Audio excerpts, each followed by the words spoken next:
بخلاف بإجماع أهل العلم حكم كشتنا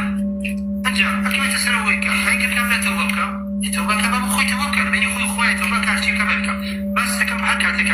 دولة الإسلام حكم الإسلام أبو إيش مجال يعني أقول توبي شيء لو هالزيك لحد كان الإسلام مثلا أول مرة قلت كسر زيك ده هذا لا قصدي هم إثباتي وجود الإسلام وكم كان بعد زيك الدواء أكيد ما يقدر ما ذاك متوبس نصوح كله بدل ما يتدورينا كم قاضي في مرة شهور ما دام توبت كبر يتمن حكم الشرعي نفس التطبيق ما كم دست دابر مشتوى بلا برزم ما دين ناشرين ناكن أو أنا دين ناشرين كان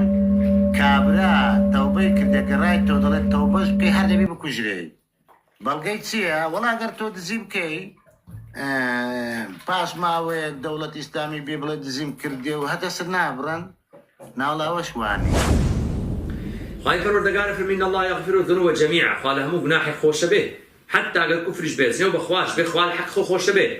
كسيك جنيو بدا بيغمبر صلى الله عليه وسلم حكمتي إسلام أي كجيتوا بلام توبي بيكن بإسلام أي كجنا والحق بيغمبر أي الحق إخوة الحق إخوة لي خوش به أجر كفرك تنهابو خوا به أجر توبي كل خلاص لو ردوا له كفرات قرايوا خالي خوش به عفوا كرنا كجي أما جنيو داب بيغمبر صلى الله عليه وسلم بيجرن توبش بك كشف بجنيو داب بيغمبر توبش بك أو جهر أي كجنا توبش بك أو جهر أي كجنا چونکە حەقی پێغەمبەری لە ئەستۆیە چێ ئەڵێن پێغەمبەر ئەگەر ئامادە بێ عەفوی ئەکات چونکە جنێی داوە پێغەمبەر صلی الله علیه وسلم اختیاری چوارەڵێ ئایا کەسێک جنێوە پێغەمبەر بڵێت عەلەیهی سەڵات وەسەلام حکمی کوشتنە ئەگەر چی تۆبەش بکە و جنێودان بە پێغەمبەری خوا عەلەیهی سەڵات وەسەلام گەورەتر و خەتەرترە لە جنێودان بە خوای گەورە عولەما لەسەرەوە متفقن کە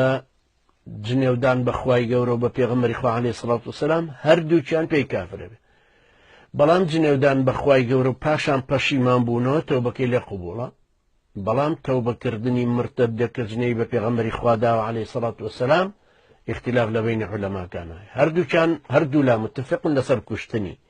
هەندێکیانە فەرمون کە تۆبەی کرد بە موسڵمانێتی هەرە کوژرێ واتە کفن و دفنی وەکو موسڵمانانی بۆ ئەکرێ و لە قەبرستانی موسڵمانە نێژرێ بەڵام هەندێکی ترە فەرمون نا هەر قبول ناکرێت تەوبەکە لێ چونکە پێغەمبەری خوا عەلەیهی سەڵات وەسەلام لە زەمانە نەماوە هەتاکو گەردنی ئازاکە بەڵام ئیبن تەیمیە ڕەحمەتی خوای لێ بکە کتێبێکی داناوە لەسەر ئەوە ناوی الصارم المەسلول على شاتم الرسول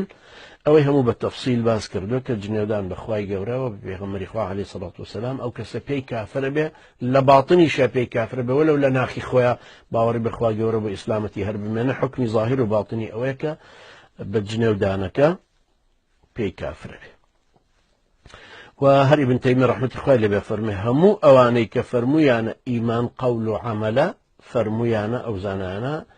فەرموویانە کە واتە مەذهەبی شافعی و مالکی و حەمبەلی فەرموویانە کە پێی کافر ئەبێ والله ئەعلەم ئەنجا کوشتنی ئەم کەسە کە مرتەدە و پەشیمان بۆتەوە لەسەر کوشتنەکەشی متفقن علەما لەسەر ڕۆژ متفقن کە کوشتنەکەی هیچ اختلافێکی لەسەر نیوە ئیمامی ئیبن المنذر کە شافعی مەذهب ئەو کتێبی الإجماعی هەیە إجماع نقلك على سر أوي وهرم اختكش كإمام ابن المنذر كأفرمي إجماع لسر أوي زوريني أمتي إسلام لسر أو كلمة أو متفق كبلوا خطابي ك رحمة إخوائي اللي بأيش لمعالم السنن أفرمي لا أعلم أحدا من المسلمين اختلف في وجوب قتله وأنا زانم كسهبي لمسلمانانا كلسر كشتني واجبوني كشتني أو كسيك جنيه ببيغمري إخوة داوى عليه الصلاة والسلام اختلافيان لسر أوه توبەی پێ ئەکرێ بەڵام هەر ئەکوژرێ لەبەرەوەی پێغەمبەری خوا صلی الله علیه و سلم خۆی نەماوە لێی خۆش بێ ئێمەش ناتوانین لە حەقی پێغەمبەر صلی الله علیه و سلم بڕیار بدەین بۆ یاڵێن خۆت و تەوبەکە و بۆ لای خوا بەڵام لە حەقی پێغەمبەر صلی الله علیه و سلم ئەتکوژین من قسەی ناشرین بە پێغەمبەر صلی الله عليه وسلم گوت و ئێستا تۆبەم کردووە و ڕیشیشم هێشتۆتەوە و نوێژ ئەکەم و تۆبەم کردووە قورئانیش دەخوێنم ئایا هێشتا گوناحبارم حکمم چییە یەکەم هەموو مسلمان و هەموو خەڵکیش بزانێت جوێندان بە پێغەمبەری خوا عەلەیهی سەڵات وسەلام و جوێندان بە خوای پەروەردگار طبعا هەردووکی ئینسان لە دینە باتە دەرەوە جوێندان بە پێغەمبەری خوا عەلەیهی سەڵات وسەلام قورسترە حکمیشی قورسترە وەک لە جوێندان بە خوای پەروەردگار چکە خوای گەورە باسی کردو کە جنێو بدا بە خوای پەروەردگار و پەشیمان بێتەوە خوای گەورە تۆبەی لێ قبول کردووە لەبەرەوەی خوای گەورە زیندووە مافی خۆیەتی عەفوی کردووە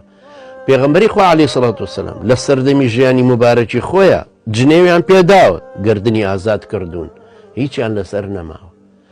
لە دوای مردنی خۆی کەسێ جنێوی بە پێغەمبەری خوا دابێ عەلەیهی سەڵات وسەلام قەتڵەکەی لەسەر ماوە وەلەو تۆبەی کردبێ مسلمان بوو بێ ئەمە ڕەئی زۆرینەی عولەمای ئیسلامە کە ئیبن تەیمیە ڕەحمەتی خوای لەبێ لە کتێبی تایبەت بەوە نەقلی کردووە و نووسیوەتی کە ناوی ئەصارم المەسلول على شاتم الرسولە وأش فرمي علماء إسلام دليل زور دينته حتى ابن عثيمين رأي لسر أويكا أجر كسكته بشي كر قتلك إلى سر منه بلام دعي كشتني حكمي مسلمانة طبعا نجي لسر كلي ولا قبرستاني مسلمانة نجي وهروان رفتارة كاني تري بران بركلته